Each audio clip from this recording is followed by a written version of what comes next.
Здравствуйте! Открываем вечерний эфир телеканала «Осетия Рыштон». Пора обсудить интересные факты, актуальные события, пообщаться с компетентными людьми в нашем эфире. И самое время представить ведущих Алану Гадзацеву и Дзерасу Караеву.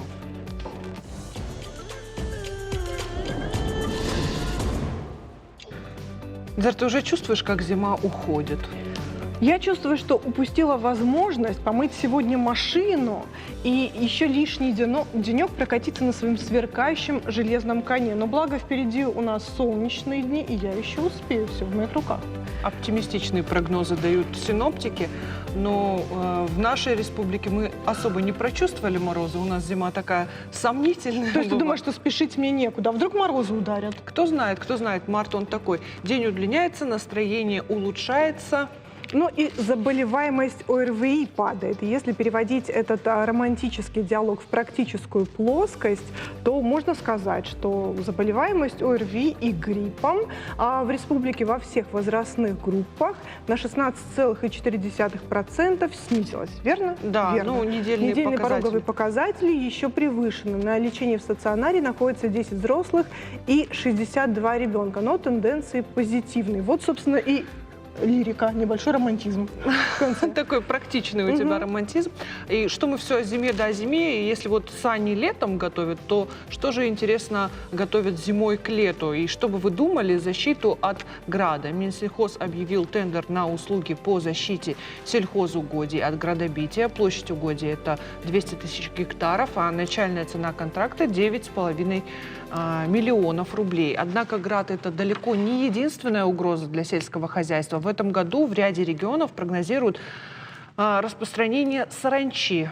Очень пугающая тенденция. Об этом сообщили в Россельхозцентре. В зоне риска оказались Адыгея, Чечня, Калмыкия, Краснодарский край, Кабардино-Балкария и, к слову, Северная Осетия, ну и ряд других регионов. Нашествие саранчи — это такое природное стихийное бедствие, представляющее собой массовое поедание сельскохозяйственных культур большим количеством саранчи и перемещающейся насекомые в форме роя. Казалось бы, да, 21 век, а мы до сих пор ищем решение проблемы, которая существовала еще со времен казней египетских.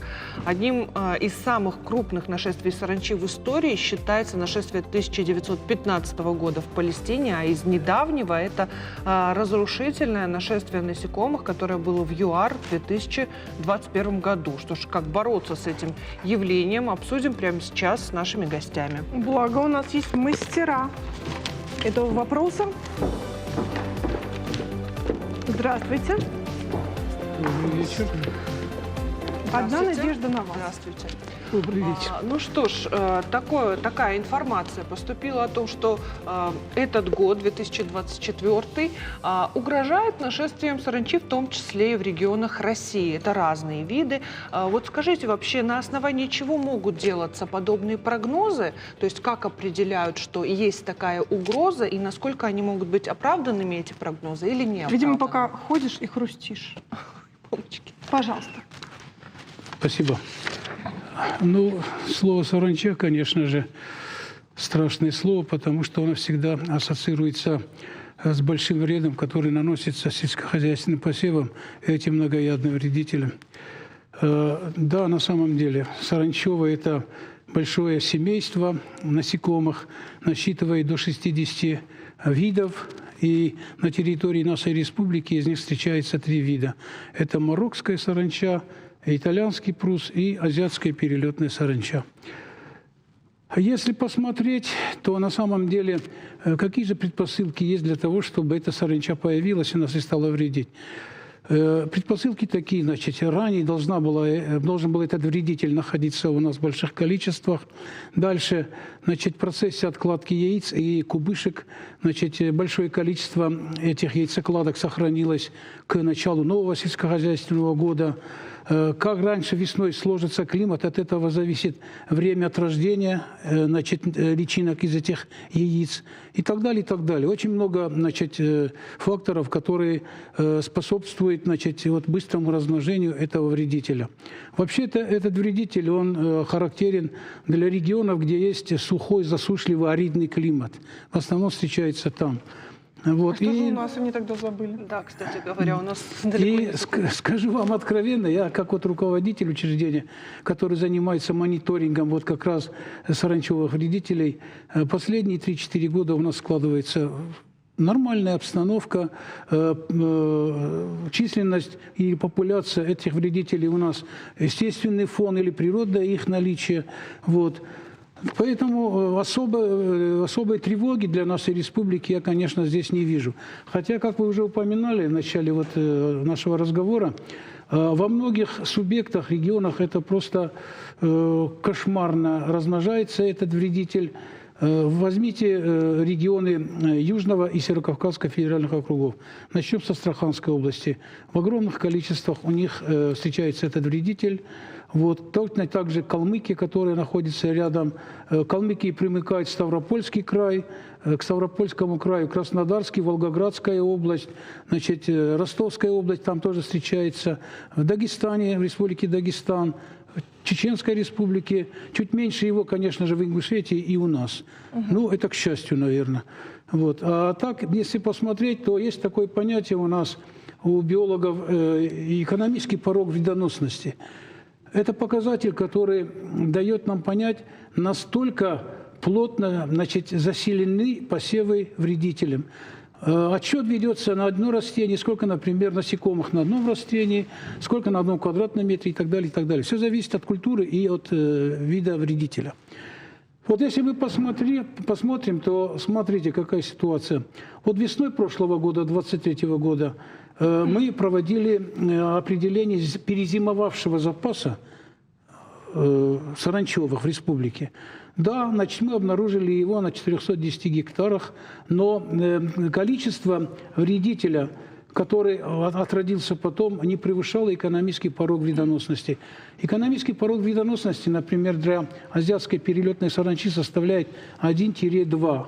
Значит, насекомых на одном квадратном метре. Если больше, то нужно проводить обработки против этого вредителя.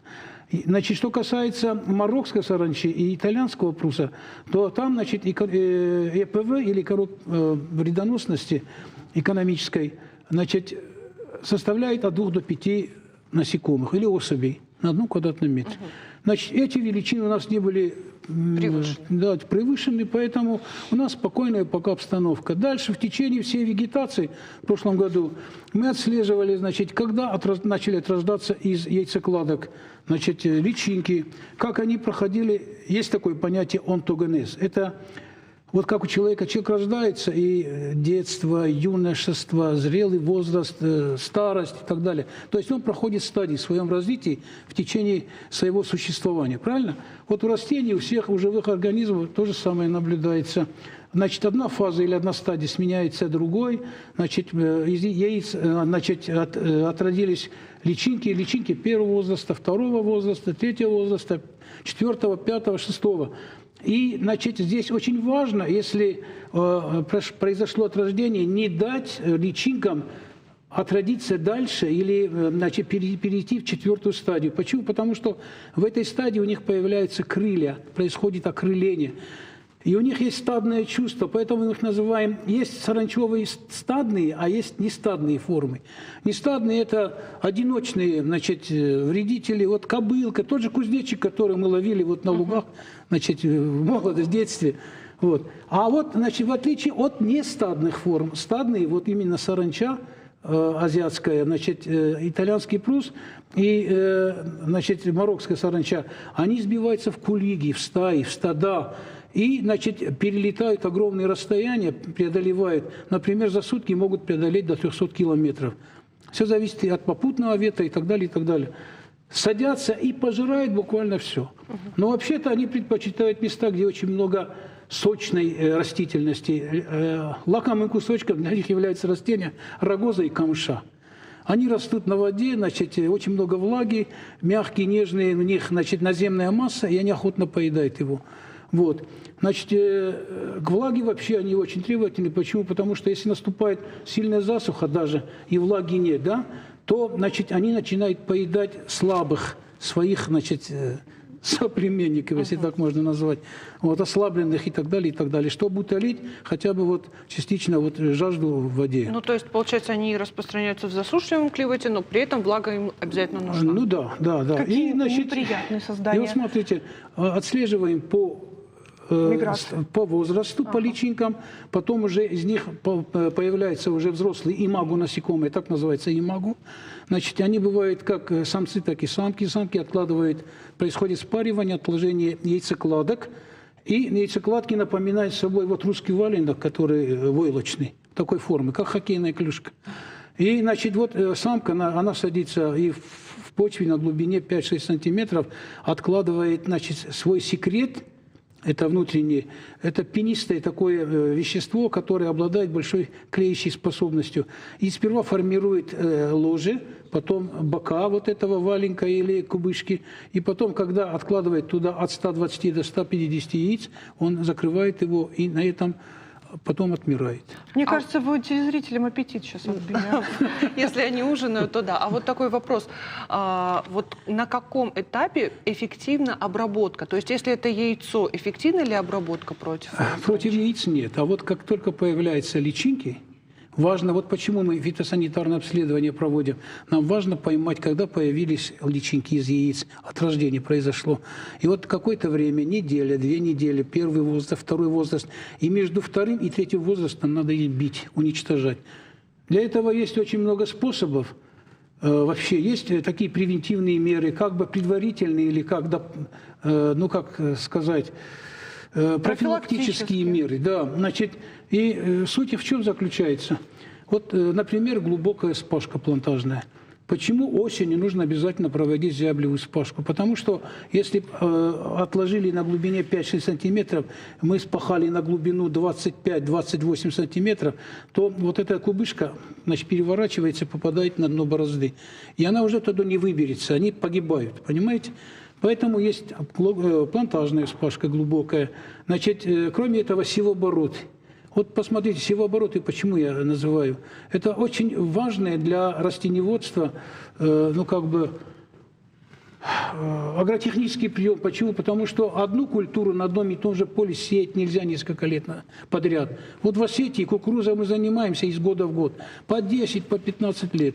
И у каждой культуры есть свой характерный для них вредитель, который вредит именно этой культуре. Болезни свои есть. Есть, конечно же, и набор сорных трав или растений, которые, значит, растут именно в посевах кукурузы. И из года в год они накапливаются, патогены, и с каждым годом все тяжелее и тяжелее работать. Затраты больше, эффект меньше, понимаете, и может наступить такой момент, когда человек ничего не получит.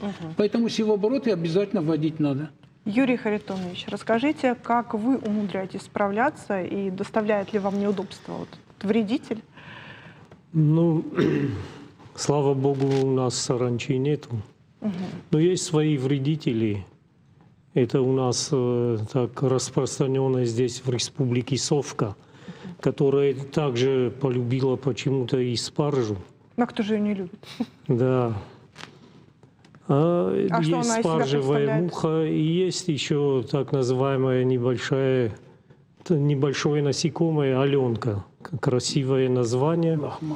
Да. Но вредный И, эффект. ну, с помощью науки и химии мы, так сказать, боремся с ними и довольно-таки успешно. А вот на качестве урожая не отражается та самая наука и химия, которой вы Нет, боретесь? не отражается, потому что именно как бы специфические препараты, которые для самого растения вреда не наносят. Но единственная трудность заключается в том, что, например, та же совка, она обитает на кукурузных полях, и в основном к нам оттуда прилетает, а кругом это кукурузных полей много, и когда те же соседи не борются с этой совкой, то уже летом они к нам прилетают и лакомятся нашей спаржей. А вообще, когда проводятся вот эти вот мероприятия против вредителей? У Вот именно нас ваши? есть агрономы, которые отслеживают состояние, там, сколько насекомых увидели. И как только вот определенного порога достигает, мы проводим обработку. А вот сейчас в условиях санкционных ограничений у вас не возникают сложности с обработкой? Нет, не возникает. К счастью, есть все препараты наши российские, так что проблем нету. Спаржей мы обеспечены. Да, а вот такой вопрос. Вообще в нашей республике, когда был последний такой случай, чтобы нашествие вот паразитов различных, да, именно сильно отразилось на урожае? Не обязательно только саранчи, но может и саранчи. Может, вы ответите старше? Ну, у нас мы как бы Не недавно занимаемся, поэтому у нас такого не было, чтобы кардинально что-то нам картину попортило. Ну, дай бог и не будет. Ну, хлопковая совка сильно вредит на самом деле. И вредит посевам кукурузы, бобовых, в частности сои и так далее. Наносит большой ущерб. Но вот последний раз у нас, вот, кстати, по саранчевым, они у нас в 2019 году сильно, значит, у нас появился итальянский прус. И он перешел к нам, это миграционные формы. У нас собственных запасов нет природных, этих вредителей. Но есть миграционные формы, которые могут из соседних регионов, про которые я говорил сейчас, перелететь. 300 километров преодолевается за сутки. Вот. И как раз такой случай у нас был. Терский хребет, который разделяет, значит, Моздокский район от Ингушетии и Чечни, Моздоки, начиная от селения Хурика и до станицы Вознесеновской, вот южные и западные склоны этого Терского хребта, они были сильно заселены итальянским прусом. Вот, и, значит, в процессе мониторинга мы выявили, что 11 200 гектаров подлежат обработке, притом незамедлительной. Удалось обработать 10 700 гектаров быстро, в течение 3-4 дней, за счет сельхозтоваропроизводителей. Они быстро приобрели необходимые, значит, препараты эффективные. Мы им подсказали, помогли им составить баковые смеси. И, значит, нашли авиапредприятие, которое обеспечило вертолетом, дельтапланом и так далее. И вот авиаобработками быстро мы провели эту работу. Это вот последний случай такой был, нашествие, что ли, вот такого массового. Это в каком году? Это 19-й год был. И вот, значит, начиная с 19-го года у нас наблюдается депопуляция. Это слово означает снижение численности из года в год. Но, к сожалению, смотрите, есть такое понятие, цикл этот... Периодичность, да, значит, 4-7 лет. Я просто боюсь, что к концу будущего года обещают, что это будет жарким годом у нас, теплым. Возможно, что могут быть залеты из соседних регионов. А так самих запасов у нас нет, поэтому особой тревоги пока нет у нас. Ну вот в случае, если они все-таки прилетят из других регионов, наши действия, вот, то есть когда уже особь взрослая, она уже летает, все, вот тогда с ней можно еще бороться? Да, вот в марте месяце, например, мы проведем еще раз определение перезимовавшего запаса саранчевых растений. И уже по кубышкам обнаруженным мы будем судить, значит, как будет складываться дальше борьба вот с этим вредителем. Если не будет, то беспокоиться нет смысла. Только ждать и каждый день обследовать свои посевы, чтобы залетные формы саранчи не набедокурили нам. Ну вот, и с этого момента я уже чуть меньше хочу солнечной и засушливой погоды на территории нашей республики. Спасибо вам. Я думаю, твое желание исполнится. Каждый год оно исполняется летом. Что ж, спасибо большое, что так подробно ответили на наши вопросы. Я думаю, что для наших зрителей это было исчерпывающе. Спасибо. Спасибо. Ну и, к слову, о предпринимателях. Более 16 тысяч человек в Северной Осетии воспользовались поддержкой центра «Мой бизнес». Таким образом, центр по праву считается одной из лучших площадок в России, где каждый индивидуальный предприниматель может получить бесплатную квалифицированную помощь в становлении и развитии собственного дела. За прошлый год центр подготовил 1139 бизнес-планов, провел около 200 различных образовательных мероприятий, 2 форума, 2 форума, 3 бизнес-миссии в Объединенных Арабских Эмиратах, Иране, Азербайджане, реверсную бизнес-миссию в Осетию из Армении, мы об этом также говорили в эфире. И, среди прочего, 8 проектов наших социальных предпринимателей вошли в каталог лучших практик страны. Сотрудники центра намереваются и дальше внедрять лучшие решения для развития северо-осетинского бизнеса. Ну что ж, я думаю, для этого блока достаточно. Да, информации. Не переключайтесь, реклама на канале, и мы вас ждем в этой студии. На платформе добро.рф стартовала регистрация волонтеров для проведения голосования за объекты благоустройства в 2025 году. И все это в рамках проекта формирования комфортной городской среды. И вот если вы за активное развитие и благоустройство своего города, то присоединяйтесь к команде волонтеров. А как это сделать, расскажут наши сегодняшние гости в студии, которые нас уже заждались на диванчиках. Здравствуйте. И мы спешим. Здравствуйте. Суслан, Аслан и Батрас. Прекрасные греческие имена. Итак, ну, наверное, стоит рассказать, для чего это все. Да? Может быть, кто-то в танке и не знает про этот проект. С кого начнем?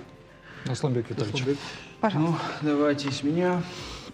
Значит, формирование комфортной городской среды у нас уже проходит 4-й год. Мы были ответственны за набор волонтеров. Волонтеры у нас занимаются информированием населения, где у нас будут проходить, какие объекты будут строить. И, соответственно, они регистрируются на платформе, мы их обучаем. То есть это не так, что они пришли, ничего не знают.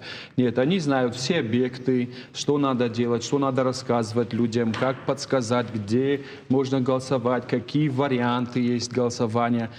И есть 2 способа голосования. Первый способ – это через госуслуги. Любой человек заходит, нажимает «Республику» и проходит по формированию городской среды и голосует. Это первый вариант и самый надежный.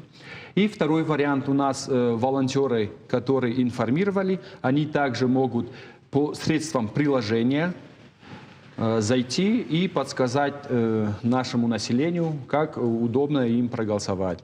Вот все легко, просто, доступно. И вот уже 4-й год работаем. Всегда у нас были волонтеры. В прошлом году, могу сказать цифру, 446 человек приняло участие в данном проекте. И в этом году тоже рассчитываем примерно на такое же количество. А какие требования к волонтерам предъявляются? Требование только одно, 14+. Так, И возраст? человек, который любит свою республику, свой город, свой район. Больше требований нету. Всему остальному мы научим. А среди объектов, которые вот на сегодня выставлены, мы уже можем о чем-то сказать, сориентировать население, за что голосовать? Пока что мы набираем волонтеров, мы объекты еще не видели. Так.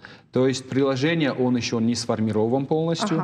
Объекты, они будут сформированы 15 марта. Когда пойдет голосование, до сих пор не все районы представили, но не завели специальную платформу. Так. То есть где-то по дизайн-проекту будут голосовать, где-то по объектам, но все эти объекты они будут реализовываться в 2025 году. А то, что вот в этом надо... году реализуется, Это, можем об этом уже говорить? Да, в этом году есть список, конечно. В прошлом году там 38 объектов.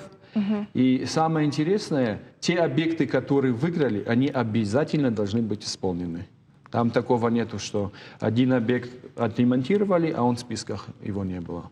Нет, все прозрачно, список в Министерстве жилищно-коммунального хозяйства. Любой желающий может зайти и посмотреть все эти объекты. А вот такой показательный объект можем назвать, да, чтобы... Парк культуры. Парк культуры. Это да. тоже по... Я автолюбитель, я до парка культуры просто не дохожу. Но важно понимать, что мы сделали все-таки в Несколько этом этапов году. там проходит. Да. Парк культуры, парк Жуковского. На самом деле очень много объектов, Детский парк, которые, да. может, мы даже не знаем. В прошлом году, я помню, вот молодежь почему-то активно голосовал за скейт-парк, который будут строить в этом году на улице Колка-Кисаева, Новая набережная. Вот молодежь как-то вот активничала в этом направлении. Ну а все остальные объекты, вот как получается, где людей больше, они, соответственно, голосуют за свой район. И преимущество в спальном районе, там больше людей, они выходят гулять. Ну, вот какие-то. А за что голосуют? Вот что им За не объекты. хватает? Ну, например, озеленение. Места Хочется. культуры и отдыха больше, на самом деле. Честно, Где даже могут отдохнуть? бывают разные направления. Их что-то реставрировать просто, что-то Так. благоустроить, что-то озеленить. То есть объектов много и смотрят именно на больные места данного объекта, что нужно поменять. Ну, чаще всего какие Да, вот больные есть места? общественные зоны, это отдельно идет, а есть дворовые. То есть там и дворы можно делать, и общественные зоны. То есть какие объекты больше получат голосов, те и будут строить. А волонтеры могут агитировать за какой-то объект? Ну, это же не голосование за что-то. То есть люди, которые приходят голосовать, они сами выбирают, где им ближе. Что им ближе, что им Важнее. важнее, А да. в случае, если что-то важнее, ближе волонтера? Ну, это тогда... Теоретически он может, Ну, да. теоретически может, но все равно Но это не его основная Да, задача. в Его основной задача массе, проинформировать. Да, показать, да, какие есть объекты. А там, если он затрудняется своим ответом, то он может подсказать, если вот, давайте за общественную зону, парк. Вот как-то так у нас проходит. Вот к Батразу хочу обратиться. Батик, скажи, пожалуйста, вот твоя работа связана напрямую взаимодействием с волонтерами. Координировать это большое количество людей, и как будто бы год от года их становится все больше. Вот кто эти люди, которые приходят, эти ребята, которых становится больше, которые такие воодушевленные, которым не все равно? И почему, собственно, почему, им да, не все интересно. равно? Но сегодня уже можно сказать, что это становится трендом все-таки, да? Если раньше считалось, что вот волонтерство, это же непонятно для чего, и кто Диковинка. этим занимается, ну, наверное, какие-то странные ребята, да? Да. Зачем они это делают, куда они лезут? То сегодня уже чуть-чуть по-другому все, потому что уже и государственная политика выстраивается так, что волонтерство и помощь людям — это приоритет. И, соответственно, мер поддержки волонтерам тоже становится все больше и больше. И сегодня для нас, ну, в нашей организации, во всяком случае, волонтеры — это студенты с вузов, дошкольники даже старших классов, и в том числе и студенты вузов, которые приходят и приходят и говорят, что хотят помочь. Это их желание или их направили, вот те же Нет, руководители? вот тут такого нету, кстати. Знаешь, что их направили? Потому что у кого бы ты ни направил, да, ну, 1-2 раза придет, все, до свидания, больше Да. не придет, ему это не надо. А здесь люди приходят сами. И, наверное, каждый из них понимает, для чего ему это нужно. У каждого, наверное, разная цель, но те, кто приходит к нам вот с какой-то целью больше корыстной, Личной? да, Да. личной, да, они тоже Пусть со временем отсеиваются. будут отсеиваться. Это, ну, естественный процесс, так и происходит. А вот касательно волонтеров, которые именно в ФКГС участвуют, СОС прошлый год и до этого тоже прям отработал от и до всю эту тему, он был куратором, и я думаю, что вот тут уже больше к нему вопрос. Сослан, расскажите вот о работе волонтеров, как они к этому подходят. Это не простая работа. У нас были сложные времена, вот особенно ковидные времена, тогда вообще волонтеров стало гораздо больше, потому что необходимость в них выросла. А дальше как? Вот был какой-то спад или наоборот? Или вы их перепрофилировали? Да. Нет, смотрите, если мы говорим о добровольческом движении в целом в республике, то, во-первых, оно всегда растет. Не бывает такого, что есть определенное количество людей в республике, которые этим занимаются, и все, больше нет. Бывают моменты, когда их много, бывают моменты, когда их мало, но тенденция идет на рост. Потому что ребятам это интересно, ребята хотят чем-то быть заняты полезным, и они горят к чему-то новому. Если мы вот сказали, что в ковидное время стало больше волонтеров, потому что ребята чувствовали, что они могут помочь. И поэтому они присоединялись к этому движению. А так, это просто интересно для них. А есть такие ребята, у которых это основной вид деятельности? Или они совмещают? Вот кого Нет, больше? конечно, совмещают. Больше тех, кто совмещает, потому что волонтерство — это не официальная работа. Это зов души, зов Порыв, сердца. да, порыв души. Поэтому есть, конечно, личные дела, есть волонтеры, которые трудоустроены, работают, учатся. Но когда у них время есть, они всегда рядом с нами, поддерживают, помогают. Просто Батрас сказал о том, что помощь со стороны государства им оказывается. И, возможно, это, ну, некоторые телезрители, опять Мотивация. же, могут подумать, да, что это и есть основная мотивация. Ну, это не основная мотивация, это, скорее всего, как мера поощрения их, Самых активных, да. их работы.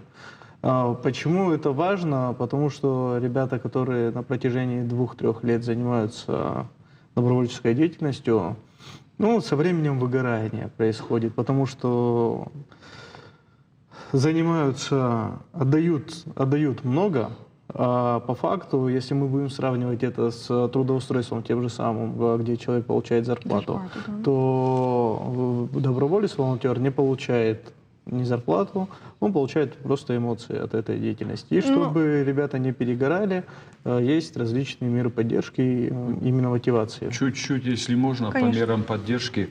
У нас есть премия главы республики. Я представляю комитет по делам молодежи. И 3 номинации. Лучший доброволец, лучший отряд и лучший капитан добровольский.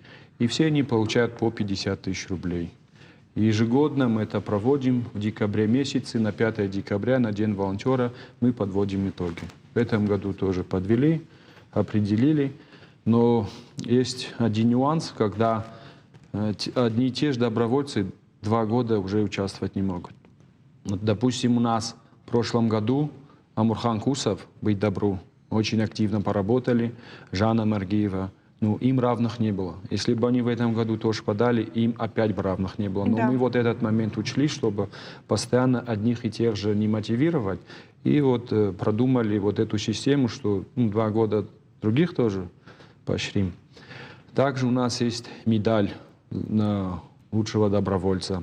Но эту медаль мы тоже вручаем не разово, а есть системно. Уже эту медаль получили порядка 30 человек. Один из них сидит рядом со мной. Батрас. Поздравляем, Батрас. Поздравляем, да, Батрас, в Если- тебе мы ни разу не сомневались. Да, пожалуйста. Если говорить о численности волонтеров, то на сегодняшний день на платформе Добро.ру в Республике Северная Осетия и Алания зарегистрировано более 18 тысяч добровольцев. На самом деле это число не показывает, что у нас 18 тысяч добровольцев, их намного больше. Человек, который хочет уделить свое время свободное, это 20 минут, час, мы его тоже считаем добровольцем, и мы ему говорим спасибо. Вот мы сказали за ковидные времена, тогда к нам приезжали люди, они на своих машинах безвозмездно. Помощь от государства, конечно же, была в предоставлении талонов, там машин, еще чего-то, средств защиты. И люди приезжали не для того, чтобы получить какие-то бонусы, а надо было спасать людей. Это на самом деле правда. Это и 21 год, когда у нас происходят какие-то такие сложные моменты в жизни, количество волонтеров увеличивается в разы.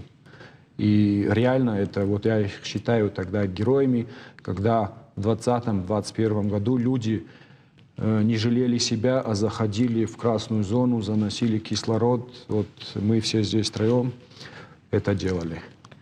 Ну вот Сослан говорил о том, что волонтеры получают эмоции, да, то есть такую обратную связь от тех, кому они оказывают помощь. Но они же также и видят и боль, сталкиваются с трагедиями людскими.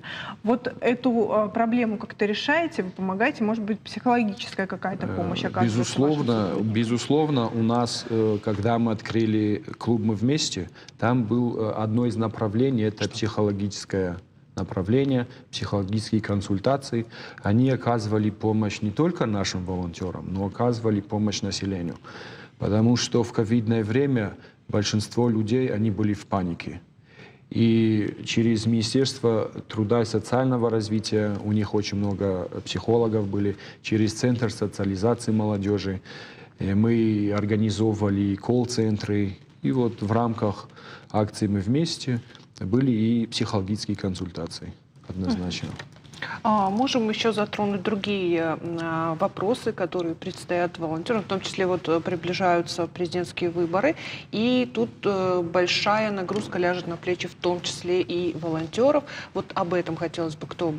Ну, давай, наверное, скажу. Будет По хорошо. президентским выборам у нас готовится... Вот сейчас ресурсный центр подписал соглашение о сотрудничестве с избирательной комиссией. И в чем смысл этой всей истории? Смысл в том, что на президентских выборах всегда высокая активность, мы это знаем и видим. И приходят люди, в том числе и с ограниченными возможностями здоровья, маломобильные и инвалиды. И им нужна бывает поддержка. Вот с целью помочь этим людям, с целью, чтобы был Равные человек, который может возможности, да. провести такое лицо на участок, просто помочь ему подняться.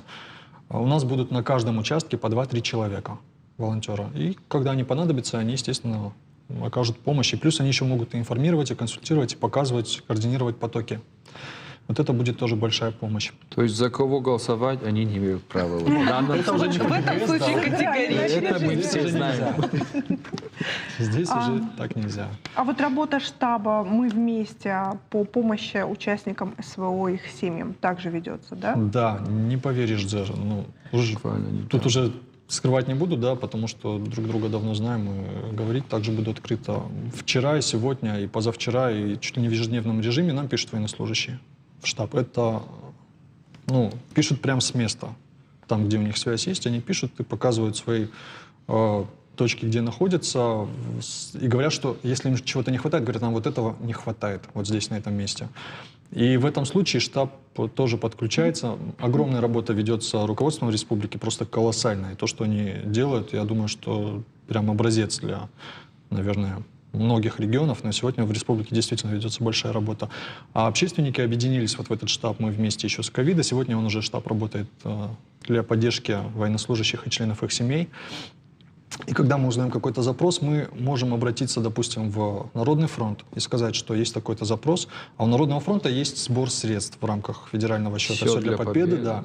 Они собирают эти деньги и потом приобретают оборудование для военнослужащих. И мы говорим, вот такие-то, такие-то военнослужащие обратились, им нужна помощь и поддержка. Если есть возможность, помогите. И вот последние несколько дней, вот Клим Георгиевич, если сейчас смотрит, соврать не даст, я его просто одолел, наверное.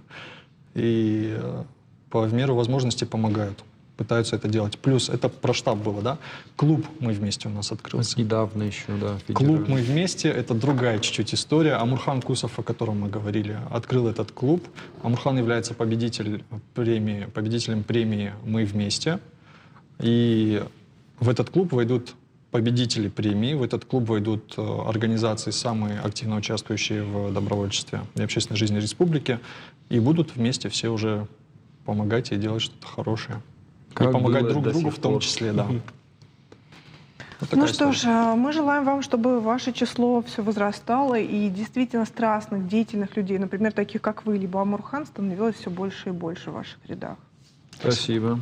Да, это действительно, вот как Суслан сказал, что такая работа, которая требует, да, обратной связи определенной, а вот вы умудряетесь как-то, может быть, даже выгораете, но сами себя вытягиваете из этого состояния и продолжаете. Да, Спасибо вам за это. неисчерпаемого вам ресурса. Да, У нас спасибо. выбора нет. Спасибо. Спасибо большое. нет выбора. Спасибо. А у нас нет выбора, у нас реклама на канале, а потом мы вернемся обратно в студию.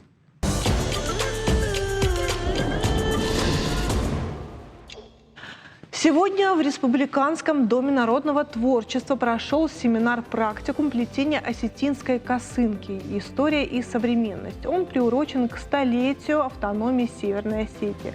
Что происходило в рамках самого мероприятия и о работе школы-студии плетения осетинского платка, расскажут наши гости студии. Здравствуйте. Здравствуйте. Столько прекрасных женщин у нас в студии собралось.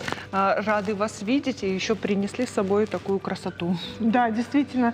У меня всегда было очень нежное и трепетное отношение к осетинскому платку, но сегодня вы постарались вот в рамках этого события привить это отношение еще и многим другим нашим землякам. Как это получилось у вас? Вот мы долго готовились к этому мероприятию, и наш отдел изобразительного и декоративно-прикладного искусства, который я представляю, он как раз замечал именно то, что необходимо сейчас поднять вопрос об утраченных ремеслах, о возрождении этих ремесел и, конечно, о сохранении и развитии национальных художественных традиций народного творчества Осетии. Это была главная задача.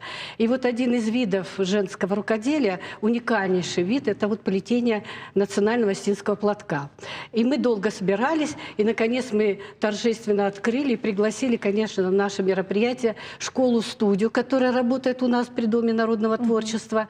И ее возглавляет, здесь у нас присутствует руководитель, очень квалифицированный специалист Катерина Цакалаева. Мы пригласили нашу замечательную мастерицу Залину Сослобековну Даурову, которая много лет этим уже занимается искусством. И, конечно, мы представители районов нашей республики. Приехали почти все районы, может быть, за исключением одного-двух, и то по каким-то таким очень важным причинам. И было замечательно отметить, что вот сейчас этот вид плетения национального платка, он очень актуален и востребован. Очень нравится это многим, очень много. И у нас появилось много замечательных, талантливых, самобытных, очень одаренных людей, которые с таким увлечением, с таким азартом занимаются вот этим плетением национального платка, что просто можно было удивляться. У нас выросла целая плеяда, целое поколение молодых, в том числе, людей, которые занимаются и уже создали очень много прекрасных изделий. И сегодня у нас на семинаре мы буквально их развесили вдоль стен, и они у нас так красиво украшали весь наш зал. Пришло очень много людей, зрителей, любопытных. Все очень хотели узнать, как это плетется. У нас состоялся и мастер-класс, и показательный урок нашей школы-студии, которая, кстати, безвозмездно занимается, без всяких оплат. Вот это тоже хорошая черта. Это благодаря нашему директору Казбеку Эдуардовичу Лалиеву, что вот он при нашем Доме народного творчества открыл такую студию, которая стала очень популярной, и у нее очень много занимается сейчас талантливых людей. И хотелось бы сказать, что вот каждый старался рассказать о себе, показать свои работы. Каждый делился своим опытом, своими знаниями. И каждый подходил и хотел даже попробовать, как это делается. Все это очень интересно было и занимательно. И мы поняли, как важно проводить подобные мероприятия. И у нас уже выросло целое поколение. Старшее, среднее и младшее совсем. Рукшана. Вот хотелось бы сейчас поговорить. Вот первоначально, может быть, у истоков нашей стояла замечательная Залина Сысламбековна. Она даже написала книгу. Она почетный работник Российской Федерации. Образование. Да, образование, прошу прощения. Вот. И она как раз даже написала книгу, которую мы вот хотим показать. Пожалуйста. Учебное Пожалуйста. пособие. Да. Я занимаюсь этим, конечно, очень давно, с молоду, можно сказать, да. Вот, тогда еще такого внимания не уделялось, к сожалению, этому. Я билась как рыба об лед. Но вот благодаря тому, что при Амран, где у нас сейчас вот гостиница Амран, там создали такую студию, вот Катя как раз-таки Цкалаева, она в числе других многих ходила на эти занятия мои. Вот. И вот с этого, наверное, все и началось. И очень многие из моих учениц обучают сами теперь уже других. Вот Катя целую студию такую творческую создала. И, как сегодня сказал Казбек Лалиев, директор Дома народного творчества, я уже не просто бабушка учеников, а прабабушка, потому что уже вот столько не по поколений. возрасту, а по мастерству, По мастерству, да. Мои ученики, вот так вот ступеньками, и уже очень многие. Я когда сегодня увидела это количество платков в этом зале, в этой рекреации, аж у меня дыхание захватило, думаю, ну ничего себе, сколько у нас вы подсчитали уже появилось. количество? Нет, да это невозможно сосчитать, потому что одни были развешаны на этих специальных, да, а другие лежали на столах. Их было очень много. Ну, со всех районов республики съехались мастера. Вот. И ко мне даже ездили не только из Осетии, ко мне ездили из Прохладного, из Нальчика, и из этого Магаз. Вот оттуда тоже ездили. Все хотят... Почему-то всем нравится этот остинский платок. И, наверное, есть тому причина. Есть причина. Он того Вот мы стоит, можем здесь наблюдать, это конечно, вот платок из моей изыска. свекрови. Это он мне достался вот от моей свекрови. Это не моя работа, это А вы ее. прям все секреты раскрываете? А почему бы нет? Тут нет секрета. Это наоборот, Царство Небесное моей свекрови. Она была очень интеллигентная, очень образованная женщина. Она работала главным хранителем фондов нашего нацмузея. Вот, туда приходили очень интересные люди в этот музей, с которыми она меня знакомила. Я там тоже поработала 4 года. И вот тогда вот я начала учиться сама в те годы. Это были 70-е годы. А потом уже, когда я сама научилась, я уже и в школе преподавала, и учителя трудового обучения приезжали, и я им давала курсы повышения квалификации. И вот так вот потихонечку пошло, и на сегодняшний день уже достаточно широко развито. А вот, да. Залина Сланбековна, если вы помните, когда мы снимали фильм о вас, да, как вот эти секреты мастерства вы показывали, прямо саму технологию показывали. И это было, ну, наверное, около 10 лет назад. Да, и где-то так. это направление только набирало обороты. Мгм. Да? И вот Да, удивительный да. такой прогресс. А как вам кажется, почему это произошло? Почему такой массовый интерес? Тогда это были единичные люди. Вот вы были одной из очень немногих, кто мог эти знания Энтузиаст. передать. Да. Это вопрос хороший, конечно. Я сама удивляюсь. Я, например, преподаю не только плетение платков, я преподаю прекрасное, очень красивое искусство золотное Золотое шитье. шитье. Но почему-то оно не получает такого распространения. Хотя и это кропотливый труд. Это не просто кропотливый труд. Это когда я начинаю обучать девушек, женщин, и они берут в руки и пробуют, что это такое, они мне... Вообще платок стоит, треугольный платок стоит 25-30 тысяч. И они говорят, да какие 30 тысяч, я и за 100 не продам. Настолько это кропотливый труд. Золотное шитье – это кропотливый труд и плюс еще творчество. И что меня и привлекает в нем. Я честно скажу, больше я люблю золотное шитье, чем плетение платков, потому что это все-таки очень монотонный труд. И творческое начало здесь только во время создания узоров. Узоры несут в себе смысл какой-то, нагрузку нашу традиционную, осетинскую. И копировать то, что было в старину, вот в том числе и на этом платке, да, мне скучно. Я люблю создавать свои узоры, свои рисунки, но при этом не отступать, конечно же, от традиций. Вот. У меня, я когда работала в художественном училище, у меня студент был, кстати, сейчас очень известный человек, Цалагов, башню, который построил, да, это мой студент бывший. И я студентам задала задание создать вот национальные орнаменты, мы проходили орнаментику, а он мне нарисовал розочки. Ну, он был такой взбалмошный, такой вот хулиганистый немножечко мальчик в то время, то сейчас он стал солидным мужчиной. Вот, и я ему сказала, что ты мне розочки рисуешь? Мне нужен национальный осетинский орнамент. Вот. И вот так вот мы учились, знакомились с орнаментикой, с основами орнаментики. И переносим эти рисунки вот и на золотное шитье, и на платки. Ну, может быть, платок, он более универсальный, как аксессуар? Вот почему, ну, вы думаете, Поэтому он более популярен? почему, да, он более популярен, чем золотое шитье? Может быть, не знаю. Золотное шитье мы сейчас создаем тоже клатчи, это очень современный аксессуар. Ну, сумочки на фермуаре – это немножечко ретро. Ну, платок-то вы можете каждый день носить, а с клатчем вы вряд ли каждый Это день в театр походите. пойдешь, на свадьбу, в ресторан пойдешь с этим клатчем в руках. А вот почему такая тяга к платкам может быть более молодое?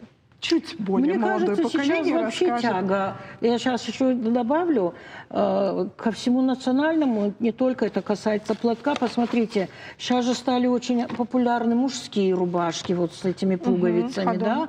Это тоже уклон в сторону. А мужчины наши пошли сплошь бородатые. Это тоже Ну, это как бы не только у нас, это традиция. мода. Вот. Это мода, это возврат к традициям, это интерес своими, своим корням, заинтересованность своими традициями. Наверное, из-за этого молодежь все-таки уже осознает, что надо знать своих предков. Молодежь, Екатерина, осознаете? вы у Залины Сланбековны учились. Вот что вас привело в это ремесло? Мне близко все, что напоминает об Осетии, и особенно культура. И когда я окончила курсы плетения у Залины Сланбековны, я почувствовала какую-то потребность делиться этой радостью, потому что создавать платок — это особенная радость, радость творчества. С 2016 года я делюсь этими знаниями, и в Доме народного творчества обучилось более 30 учениц, и одна из них — наша самая юная мастерица Рухшана Хайдикова. Вот этот чудесный ребенок. Да. Рухшану мама привела, когда девочке было всего лишь 5 лет. А это было желание мамы, скорее всего. Рухшан, ты помнишь? Ну, Я маму попросила научиться шить, и она меня после обеда повела туда. И она придумала еще лучше. Да. Ну и как, вот сразу стало получаться, или все-таки это сложное дело, которому нужно долго учиться? Это, конечно, сложное дело. И у нее не сразу получалось, я за нее отвечу, потому что у взрослого человека не сразу получится. Но Я считаю, что это вообще уникальный ребенок. Я, например, младше 12 лет на обучение не беру никого, потому что я уже опыта достаточно, я уже вижу, что даже это не всем дано, абсолютно. И это уникальный ребенок. Рухшана, тебе сколько стукнуло? Сколько лет? тебе? 8,5. Ага, значит, ты уже 3,5 года занимаешься рукоделием. Так получается? Ну, да. Ну и как, вот на твой взгляд, тебе многое теперь удается?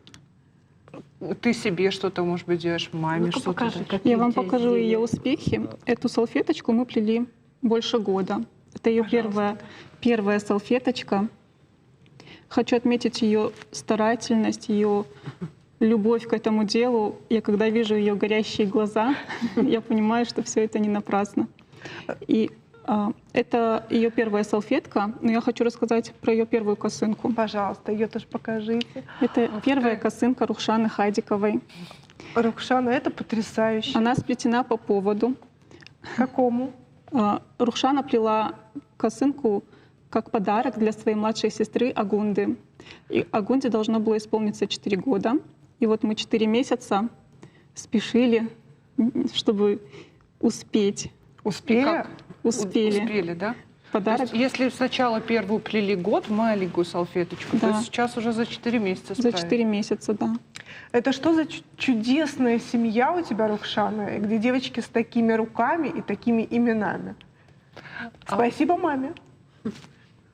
Да. Вот я хотела спросить, Залиса Услугбековна, вот вы скажете, вот эта мелкая моторика, вы говорите, не всем дано, да? Но ведь это мелкая моторика, и она и мозг развивает, да, определенно? Обязательно, обязательно, не без этого. Не зря же все психологи говорят, и врачи, что когда человек творчески напрягает свои мозги, то он дольше живет. Это способствует, держит на плаву и способствует здоровью. Это уже Доказано. в нашем возрасте. А вот молодежь, она и мелкую моторику развивает, вот эта работа обязательно. Усидчивость, терпение, но это еще и природные задатки. Они должны быть. Когда ко мне приводят детей, я на них посмотрю, 1-2 занятия, и я уже говорю, так, ей на танцы надо идти, это и на гимнастику надо идти, на рукоделие ей делать нечего. Вот. И на самом деле это так и есть. Зависит от темперамента. Да, обязательно. Мне просто интересно, вот, Рухшан, ты скажи, тебе помогло рукоделие в учебе? Учителя, педагоги отмечают твой рост, по оценкам, по предметам? Сама как думаешь? Подсказывают, да, конечно. Но мы и так видим, что все тебе удается, и пусть так будет всегда по жизни. Спасибо вам огромное, прекрасные, чудные женщины. Хочу сказать, что этот наш семинар, он действительно такой получил большой широкий резонанс, и ко мне уже подходили, как к руководителю этого отдела изобразительного декоративно-прикладного искусства, и просили записать. И говорили, мы тоже хотим. И я думаю, что вот такие семинары, они очень нужны нам всем.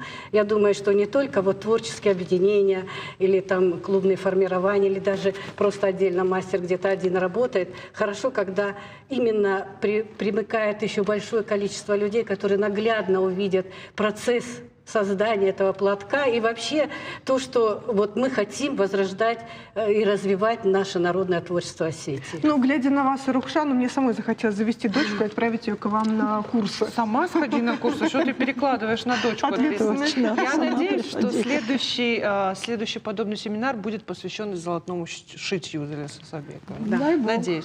Спасибо вам большое. Спасибо. Спасибо. И удачи вам в вашей работе и творчестве. Спасибо. Ну и по традиции я сегодня объявляю рекламный блок. Не переключайтесь.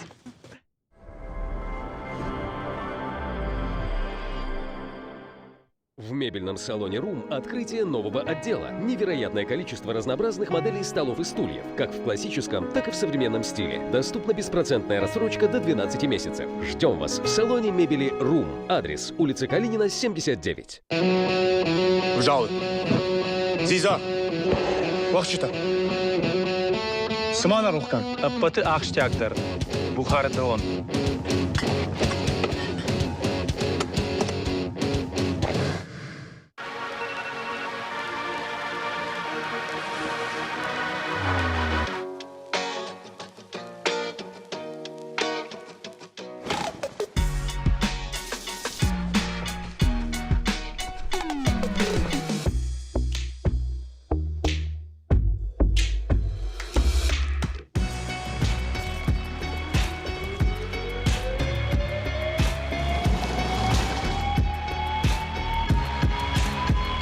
Вы опять опоздали на целый час. Возьмите. LASIK – современное оборудование для лазерной коррекции зрения.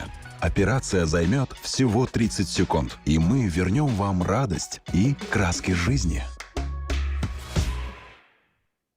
В клинике варикоза нет. По программе «Стоп-тромбоз» обследование у флеболога Сузи Ног 500 рублей. Мужчинам и пенсионерам бесплатно. Звоните 77 01 01. Кырджалийская, 17. В угольную компанию «Горняк-1» Сахалинская область требуются водители карьерных самосвалов, машинисты экскаватора, машинисты бульдозера. За подробной информацией обращаться по телефону 8 984 139 77 22.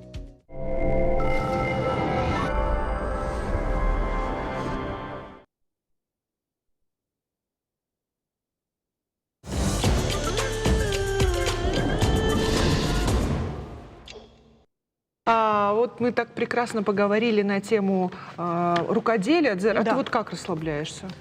Я, наверное, и уже это не секрет для наших многих телезрителей, я все время танцую. То есть ты за активный отдых? Ну, такое. Ну, ты знаешь, вот я поняла, что у меня активная жизнь, и на активный отдых у меня уже сил не хватает, и мне хочется максимально пассивного отдыха, такой вот дольче вите. Ну, ты просто не нашла свой формат активного отдыха, который бы тебя расслаблял. Мы займемся этим можно ли назвать интеллектуальные игры активным отдыхом? Ну, ладно.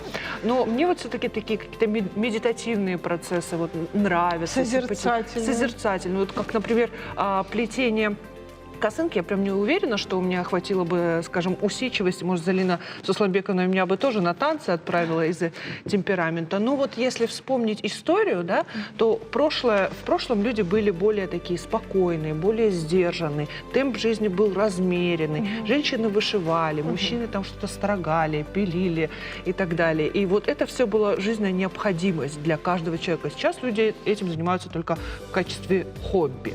Но к чему вот этот ведь долгий, неторопливый монолог, да, к тому, что сегодня отмечается Международный день неторопливости. Ну так.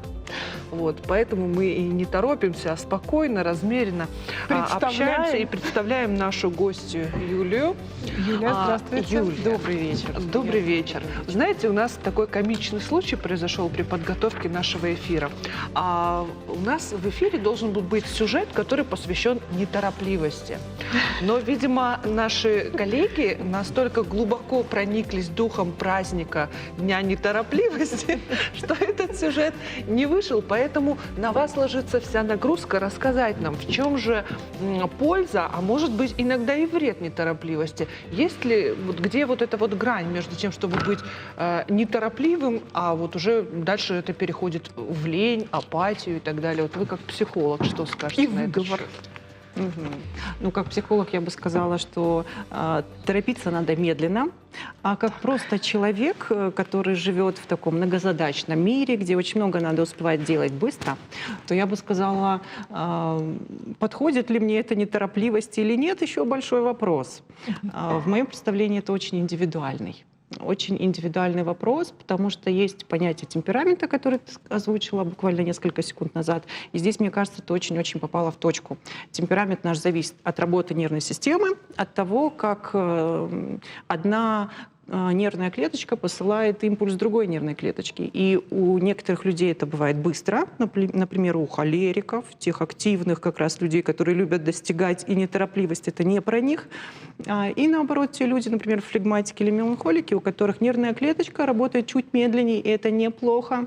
Они умеют наслаждаться моментом и не спешить делать великие дела. И здесь очень много вопросов к индивидуальным особенностям человека, к тому, какой он по своей природе, какова его нервная система. А вот как тебе кажется, Юль, в Северной Осетии больше какого темперамента людей? Неторопливых или наоборот быстрых? Ну, Кавказ, он такой харизматичный, динамичный, да, такой ассоциация такая типичная.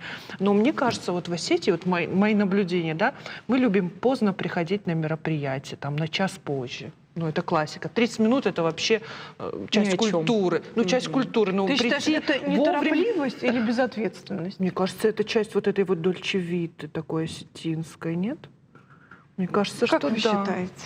Спросим экспертов. Да. То есть мы больше не торопливы или мы более торопливы? Как вот так?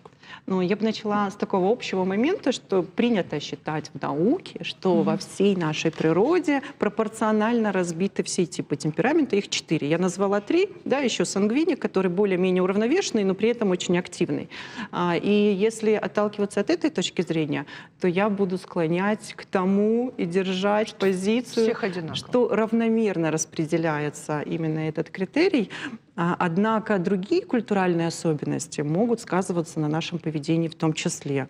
Да, в каких-то культурах принято опаздывать на 15 минут, в каких-то на 30, в каких-то не принято вообще от слова совсем, а в каких-то принято приходить пораньше. Да, эти культуральные особенности будут сказываться на поведении и проявлении других качеств, помимо неторопливости. В том Почему числе. у нас так массово распространено опаздывать на культурные мероприятия? И не только на культурные.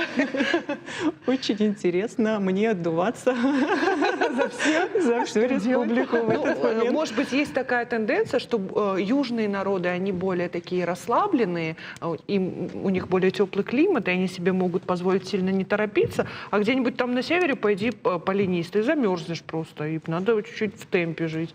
А если это, например, ментальность в том плане, что человек не хочет прослыть таким нетерпеливым, то есть тот, кому больше всего надо, вот он прибежал за стол, сел первый, ложкой стучит. Это тоже часть культуры, да? Это не темперамент, это больше культура. Ну вот да, мне кажется, что просто люди не хотят прослыть вот такими свадебными генералами, что ли. Ну вот есть вам помогаю.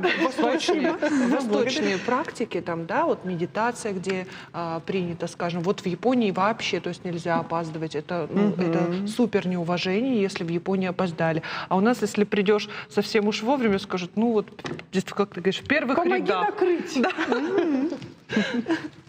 Да, я бы здесь делала акцент на многих факторах. Да, здесь как будто бы не только и про культуру, но то, что ты очень верно замечаешь, и про природно-географические пространства. Да, в какой-то стране или субъекте страны, регионе страны на самом деле территориально дольше доезжать, например, да, до пункта назначения в связи с пробками и другими обстоятельствами. В каких-то это можно сделать быстро, и человек не особо спешит раньше собраться.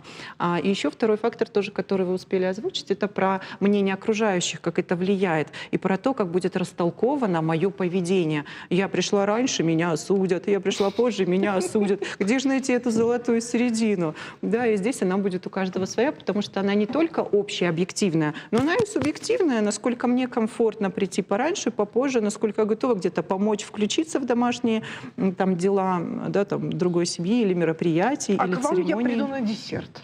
Вот, да. И это все как-то важно учесть, потому что много факторов единовременно будет играть в этот момент.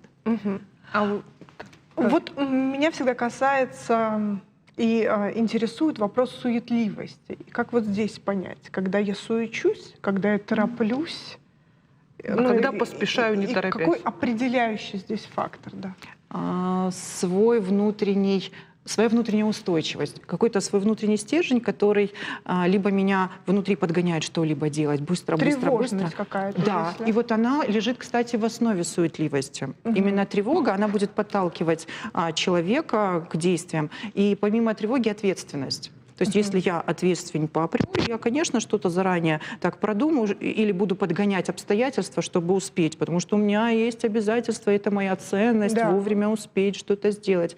А вот если внутри вызывает дискомфорт, сама спешка, беготня, суета вокруг меня, а при этом я даже не понимаю, с чего мне начать и что делать, это, конечно, про суету. И здесь важно заземлиться, остановиться и понять, так, какие действия мне надо сделать поэтапно, чтобы того или иного достичь. Что нам поможет заземлиться, какие практики? Самое распространенное — это дыхание. Вспомнить о дыхании, заметить вообще его, где оно сейчас у меня. Дышу я грудной клеткой, животом. Задерживаю ли я его? Да, совершенно верно. Выдыхаю ли я? Мы очень часто замечаем, что мы даже не выдыхаем, делаем вдох, и все, задержка такая очень глубокая, серьезная, которая держит в напряжении все тело. Здесь очень важно выдохнуть при этом и урегулировать этот самый темп дыхания. А можете на себе показать сейчас, прямо на счет? Давайте попробуем. Сделала глубокий вдох. Задержка дыхания 2-3, выдох. Ртом. Можно ртом, можно носом. В идеале, конечно, ртом. Вот, например, йоговские телесные практики, они как раз очень-очень медлительные. Вот если у кого-то был опыт, да, и в конце обязательно будет дыхательная практика на то, чтобы успокоиться, заземлиться и почувствовать свое тело, и именно заметить темп дыхания. Вдох, несколько секунд задержки и медленный расслабленный выдох. А этот вдох, он должен куда идти воздух? То есть куда мы его набираем? В грудь, в живот? Как он должен проходить этот поток? Если брать какие-то конкретные телесные практики, особенно дыхательные, то вот там у каждой бывает прописано по инструкции. А если брать в целом обобщенный вариант, чтобы избавиться от суеты или успокоить себя, то значения абсолютно не имеет. Главный сам факт вдоха, немножко задержки дыхания и выдоха. И выдох здесь самое главное и приятное, потому что оно про расслабление, про то, что тело может позволить себе расслабиться, откинуться на спинку стульчика и подышать так, как уже ему комфортно, замечая, что вообще вокруг меня происходит, где я нахожусь, а не так, что это все на автомате, и я не могу даже себя почувствовать в этом автоматическом мире. А вот в этом, извини, Алана, я прям накинулась на гостью, сейчас у тебя появится эта возможность, вот когда в моменте ты заземлился и расслабился, но вдруг откуда-то накатывает мысль, что ты не имеешь права сейчас расслабляться, сейчас что-то случится, ты должен быть в фокусе, Привет, невроз.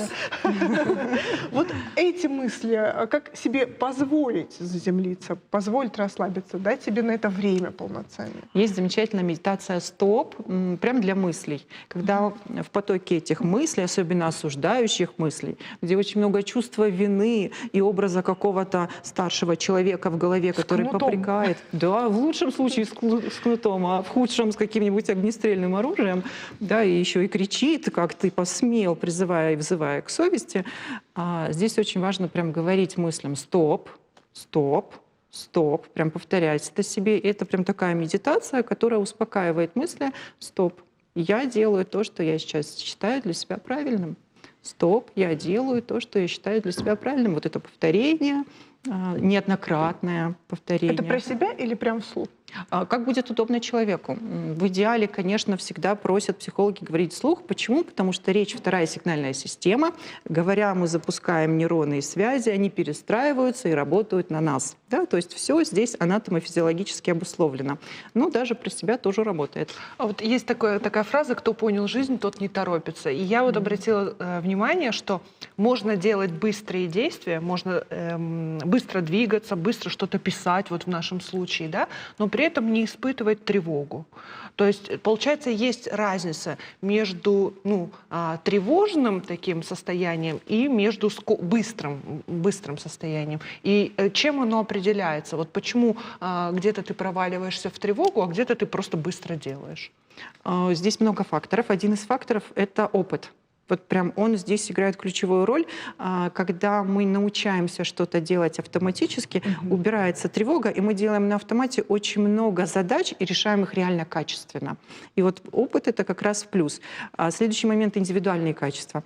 Есть люди, которые на самом деле могут выполнять одновременно несколько дел, как великий Гай Юлий Цезарь. Есть люди, которым этот формат не подходит, и от этого еще больше тревоги. К тревоге еще злость, обида у другого — это получается у меня нет, самобичевание, что-то со мной не так и так далее. То есть запускается такая мозговая жвачка про то, что что-то не то происходит, и надо быстро с этим что-то делать.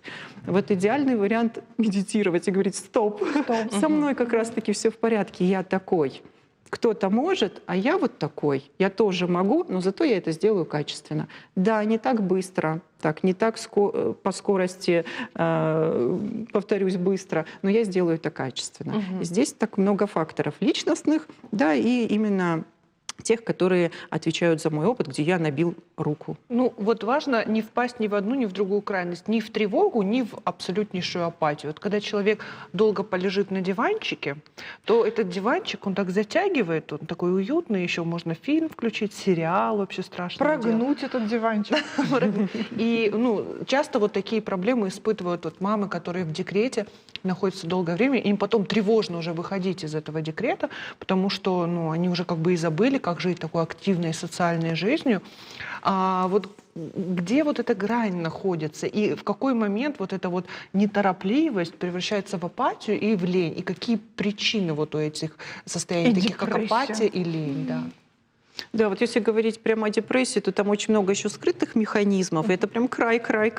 Да, если говорить про лень, здесь тоже много интересного. Большинство психологов, это можно найти в литературе, говорят, что если нам лень что-то делать, то это некий звоночек про то, что тело, психика устали, и лучше поддаться лени. В кавычках скажу, то есть немножко позволить себе полениться.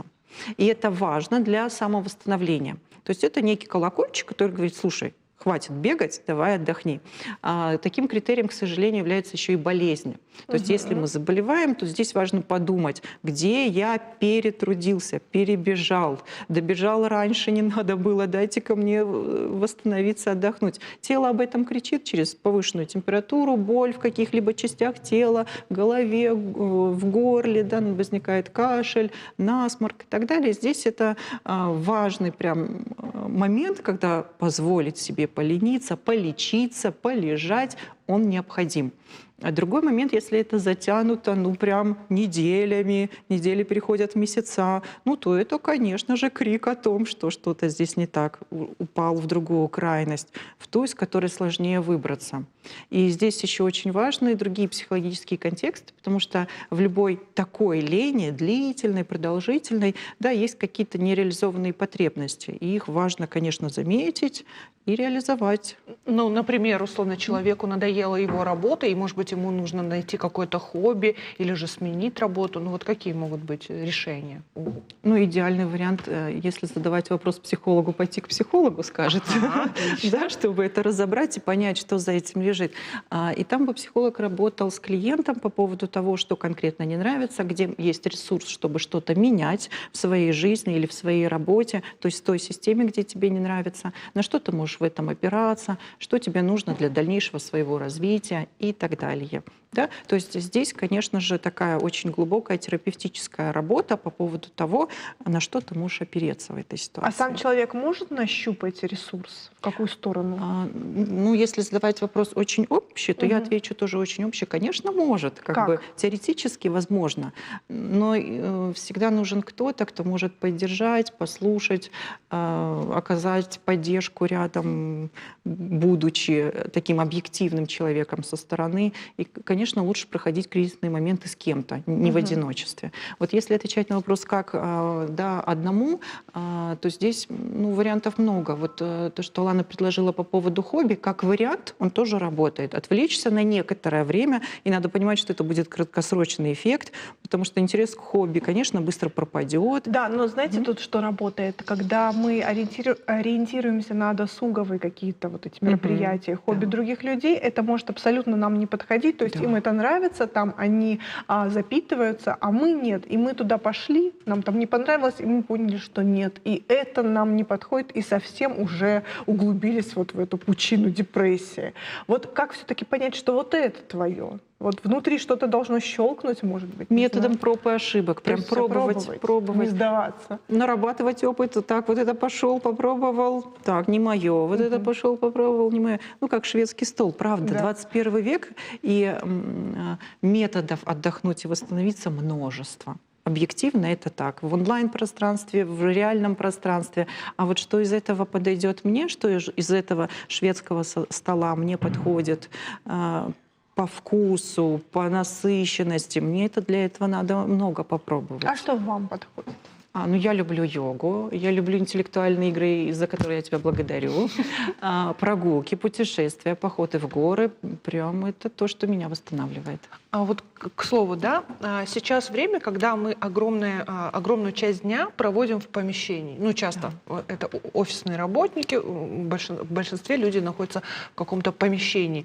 И вот этот вот просто даже выглянуть на пару минут на улицу, мне кажется, это дает какой-то ресурс, вот этот свежий воздух, он действительно обладает целительным действием. Есть такие рекомендации у психологов, там, выходить погулять?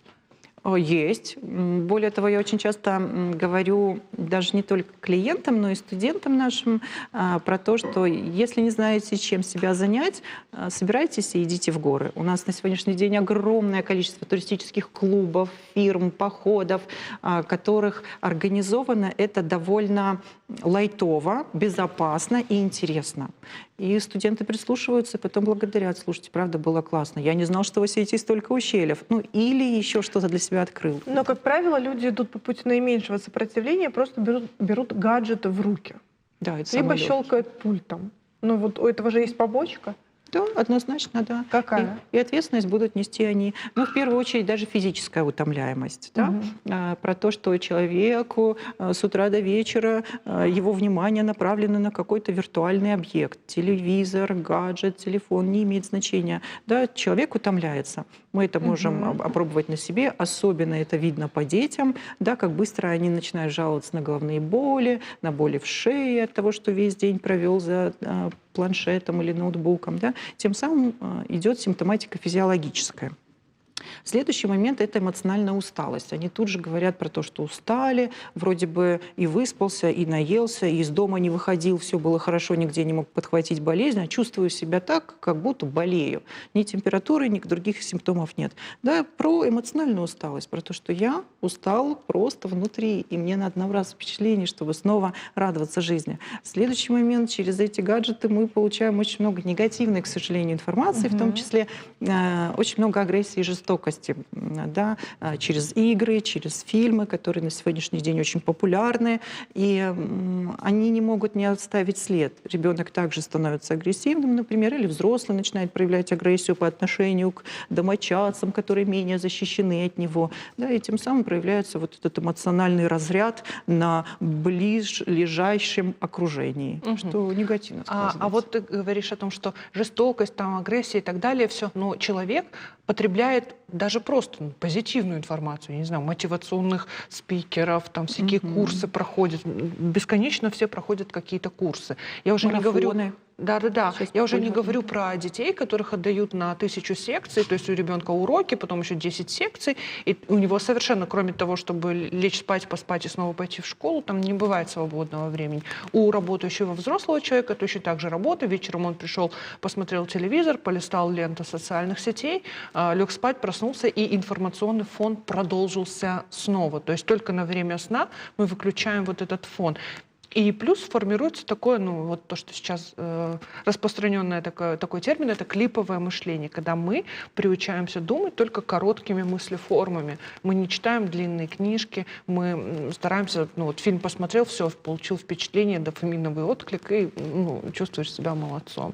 Ну то есть вот эти тоже моменты важны, то есть не только негатив, но и позитив может управлять человеком. Конечно. Пресыщение этой информации, причем любого заряда, как положительный, так и отрицательный. Согласна. Отрицательного настолько как бы много описано, что о нем всегда вспоминаешь в первую очередь. Безусловно, есть положительная как бы информация, которая есть, от которой тоже устаешь. Да?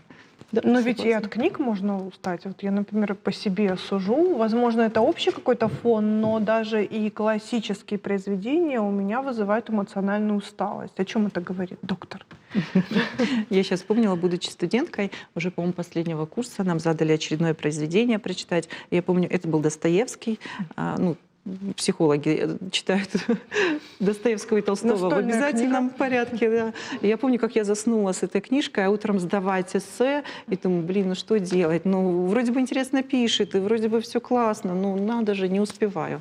И помню, как от усталости не подготовилась вовремя к семинару. Да. И как раз история про то, что да, человек устает, это тоже нормально, и это тоже про звоночек о том, что, слушай, а может мне где-то замедлиться и что-то в своем режиме дня заменить, исправить, убрать, в конце концов, чтобы быть расслабленным, самовосстановиться и успеть написать эссе и прочитать эту книжку вовремя. Ну, то есть про то, что можно... Проблема еще распорядок современного подвинуть. человека в том, что он боится не успеть. Он боится не успеть ознакомиться с какой-то информацией, подготовиться к чему-то, да. И весь объем этой информации пытается запихнуть в себя вот такими кусками, ложками, которые уже в горло не пролазят, в мозговое. В себя или в своего ребенка? Как себя простить? Как себе разрешить упустить эту информацию? Да, кстати, вот у людей бывает тревога, когда у них начинается нормальный график жизни, и начинают испытывать чувство вины, думать, что они что-то упускают. Дайте мне таблеток от жадности, да побольше, побольше. Ну да, здесь только самодисциплина и фраза себе «стоп, остановись», иначе у меня сядет батарейка, я не всесильный. Да, здесь вот эти важные фразы, которые возвращают нас в реальность, что слушай, ну я не Господь Бог, я не могу все на свете переделать и все сделать сразу. Только это может привести более-менее равновесное состояние. То есть разговоры с собой — это не всегда признак психического расстройства? Даже еще не бывают и близко. конструктивными. Конечно, диалоги с собой иногда даже очень полезны. Там есть кому рассказать о наболевшем. Почему бы не поговорить с умным человеком? Да-да-да.